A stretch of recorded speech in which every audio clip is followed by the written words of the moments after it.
Arizona basketball gets an awesome win, now 3-0 in the Big 12. How did this all happen?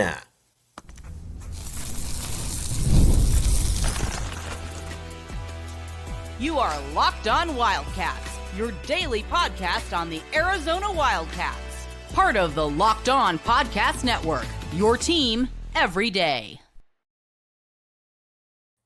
Thanks for keeping it Locked On Wildcats and making this your first listen of the day. I am your host, Michael Luke. This show is brought to you today by FanDuel. Check it out at FanDuel. You can put down $5 and you get $250 in free plays if that bet hits. That simple, that easy. All right, Arizona gets a massive win against West Virginia, and a big part of this was, well, KJ Lewis. KJ Lewis, we have got to give a huge shout out to. The thing about KJ that I think has been so impressive throughout all of this is he is a dude who you watch him and you can just tell that when he plays within himself, he's really, really good, and you saw that. Now, again, I don't expect him to make the the hesitation, step back shots and everything that he was making earlier, because I just don't think that that's necessarily in his repertoire. But the one thing about him, though, is that when he does get to the basket, when he does get downhill,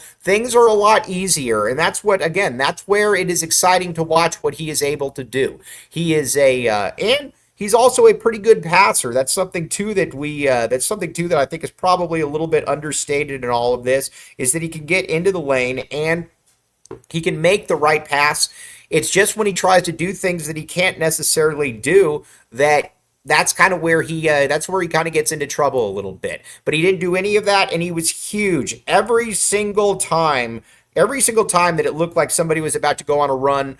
You had KJ Lewis was able to answer that by getting to the basket. That's something Jaden Bradley also does very well, is that Jaden Bradley and KJ Lewis are both very good at stifling runs. And that's by just kind of getting to the basket. And Jaden's another one that you watch him and it's just kind of like, all right, just don't defend me for whatever reason. I'm going to get down to the bucket and I am going to score the basketball. That's where I think that this team, like I said, it's just more fascinating than anything, because you've got guys that understand their role, they know what they're doing, and if you're Arizona, you just got to keep this one going. And if you can keep this one going, then I think you're going to be in pretty good shape, because the offense is flowing a lot better. Not only is the offense flowing a lot better, it's also things are just being opened up. Having ADO out on the court, as funny as it is to say, has been very good for Arizona. He has been somebody that has been able to cause some problems for defenses. Not only cause some problems for defenses by making the three, but he's also able to get to the bucket a little bit. And watching him, you're just kind of like, all right, this guy can be very effective for the U of A. But overall, though, a very, very impressive win by Arizona. And this was a game too where Arizona kind of led from start to finish, and that's kind of like with the Cincinnati game, where you kind of were in control. Now, again, there were times when it got a little bit too close, and you're kind of like, all right, well, this is good, this isn't good. But at the same time, Arizona was able to do exactly what they needed to do, and KJ Lewis was a huge reason. I believe that this was the best game that an Arizona player has played this season against a good team, and again, big reason why is because he was played within himself. When he gets to the basket, when he starts getting his vibes going, everything just kind of works a little bit easier. And I think that's where, if you're an Arizona fan, you got to be incredibly excited about how this is all playing out, because again, he is a good basketball player. We know that. We've seen it before. He just needs to be able to continue to do what he's doing, and I think that Arizona's going to be in a pretty good spot. Now, this also showed you, too, that this team can win without Caleb Love. And without Caleb Love, there's going to be games when Caleb Love just isn't good. I don't know how else to put it. There's just going to be games where Caleb Love's not good. He's incredibly streaky. Yet, like we always say, you pick up one end of the stick, you pick up the other end. He's the epitome of that guy. But he can do some good things, but you have to know come March that Caleb Love is probably going to have some struggles. That's just going to be the way that it is. He's not going to be able to put together 5 or 6 really, really good games in a row. That's just not how his. That's just not. That's just not how his. How do I put this? That's just not how this is all going to work out for him. He's just not going to be that. He's just not going to be that guy. And well, it just is what it is. Now, somebody like Jaden Bradley, though, again, Jaden Bradley is kind of coming into that comfort zone where he is getting down, where he's getting downhill and he's getting to the bucket and he's scoring. You kind of know at this stage that with Jaden Bradley, you're probably going to be good for 10 to 15 or 10 to 15 points per game. You know that that's going to be an aspect that he's going to be able to be good for, and that's a reassuring thing if you're Arizona, knowing that you've got a point guard that can play within himself. And he can get good, he can make big plays. He can get buckets. He can do a lot of different things. That's where I think that it's just it's reassuring to have him out there. Plus, he's not a high maintenance player. You know what you're going to get from him. Not only do you know what you're going to get, you also know that there's going to come a time with him where you're like, okay, we need you to score a little bit more, and he's going to be able to score a little bit more. He's just a very, very useful basketball player, and he's somebody that I think might be taken for granted a little bit. Not by me, certainly, but I think that they're probably taken for granted a little bit. So with Bradley, obviously, that's a very, very nice, it's a very nice aspect. Plus, he's a defensive beast. Now, Henri Veesaar. Henri Veesaar is starting to look like an NBA player. It's wild to think that, but it is. He's starting to look like an NBA player.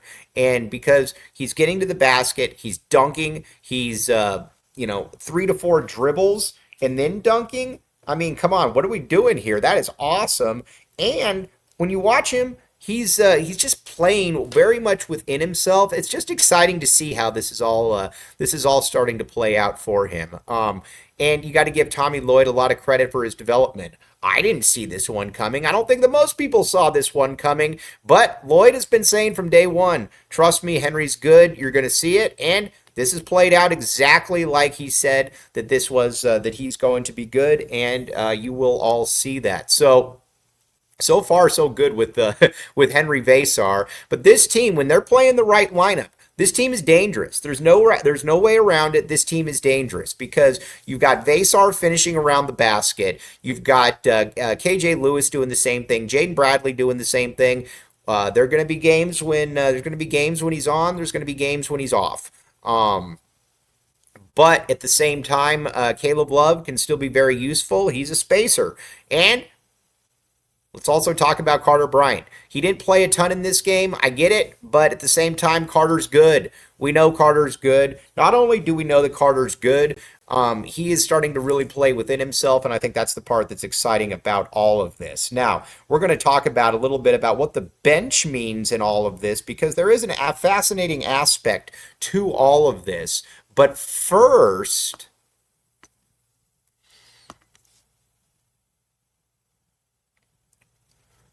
Rocket Money, my friends. Rocket Money. Okay, here's the deal. Cancel your unwanted subscriptions and reach your financial goals faster with Rocket Money. Go to rocketmoney.com/lockedon today. That's rocketmoney.com/lockedon. rocketmoney.com/locked on, everybody. All right, with Rocket Money, again, here's the deal. Did Rocket Money help you find any subscriptions you forgot about or that you were paying for twice? That definitely happened to me, and it happened to a lot of different people. I had a subscription I didn't even know about, and it helped me save a lot of money. Rocket Money is here to help you save money. So again, check it in on rocketmoney.com/lockedon. Cancel your unwanted subscriptions. Again, in this day and age, money matters, obviously, so check it out at Rocket Money.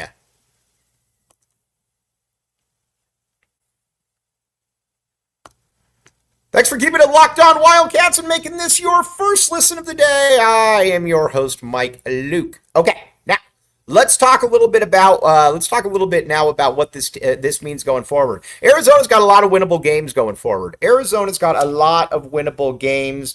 And not only do they have a lot of winnable games going forward, these are also some of the games too where you're like, man, we should be able to I mean, you look at it. You've got TC or you've got UCF coming to town. Then after UCF, you've also got a game. You've got Texas Tech, you've got Oklahoma State, you got Colorado. You've got games like that are very, very winnable. And if you're Arizona, you're kind of thinking to yourself, all right, let's get greedy here. Let's really start pushing the envelope here because there's a lot to like about what this team can do. And not only is there a lot to like about this, there's also, I think we're kind of at the stage too where that they do know that right now we're at the point where you're like, okay, can you get to 6-0? Can you get to 7-0? Because the Big 12, there's going to be games that you're going to lose. You're probably not going to win at Houston. You're probably not going to win at Iowa State. And you got the one game, you only got Kansas once, and that's at Fog Allen. But you do have a lot of winnable games in this, and Arizona's got to continue to do that. You got to get greedy here. You got to continue to push the envelope. And if you continue to push the envelope, then I think you're going to be in pretty good shape if you're Arizona. But you got to get greedy. Like I said, you got to keep making this. You got to keep making this happen. And if you're Arizona, I think you're going to be in pretty good shape at that point. Now, some of the other players here. Townsend and Awaka, again, I'm fine with them. I just don't want them when it's not necessary. I don't want them on the court together. That's all just because they don't really rebound. They don't really. I mean, Awaka tries hard, but it is what it is. Trey Townsend just doesn't try hard. Don't know what else to say. He just doesn't try hard. He just stands there. He doesn't rebound. The dude will play 30 minutes and get 4 rebounds. I can't. It's just not good. So both of them together is generally a disaster. They were able to steal some minutes with both of them, so I will give them that credit. But overall, kind of you're like, don't really know here. Don't really love how this is playing out. So there is that. But with there is a little bit of an X factor though that we're going to talk about here in just a second.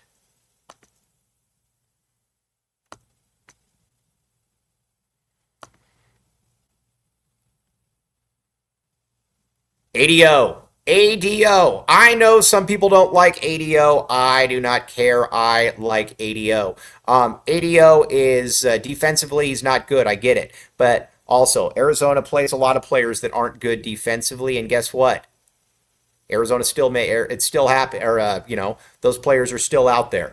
ADO can make the shots. That was a huge 3-pointer that he made coming in from the when he got hit. That was a massive 3. He's also able to get to the basket a little bit. He's a good like I said, offensively, he's a pretty decent basketball player. Now again, there's going to be some games where you can't really play him. I get it. The Houston game is going to be difficult to play. I get it. But overall, he can do some things. He's got a unique offensive skill set, and you can just tell that the offense is just better when he is out there on the court. It just is what it is. The offense is better. And yes, defensively, he's never going to be an ace. I get it. But the team is also better when he's out there. And I think you got to give Tommy Lloyd a lot of credit for doing that, for giving him a more prominent role because he needs it. Everybody harps on the shooting that the team's shooting isn't very good. They're right, but ADO is a pretty good shooter. That's something that you got to keep in mind. Now, with going forward though, this is the time you got to get greedy here because Arizona, you basically messed up a lot of your out-of-conference schedule by losing against every single good team. Now, you've got to be able to continue this. You've got to be able to continue to just basically keep rolling these wins. If you can get to 6-0, 7-0 in conference, you start giving yourself a little bit of a margin for error at that point. The analytics love you. Not only do the analytics love Arizona, I think you watch it and you're like, man, this is a team that could be some problems. They're starting to figure some things out, and it's just exciting to see. We've watched some bad basketball in the first month of the season. Watching Arizona get much better has been something that has been awesome to watch. Again, got a 5-game winning streak, 3-0 in the Big 12, and you're looking at that schedule, there's a lot of winnable games after that as well. So again, something to very much keep in mind here. But we'll be back to, we want to get in this on the post-game show. We'll be back with you tomorrow with a obviously with a full show, breaking it all down. But good stuff right now for Arizona basketball and Tommy Lloyd. The way they're taking care of business has been very, very impressive. But as always, appreciate you all making Locked On Wildcats your first listen of the day. I'm your host, Mike Luke. Bear down and back the A.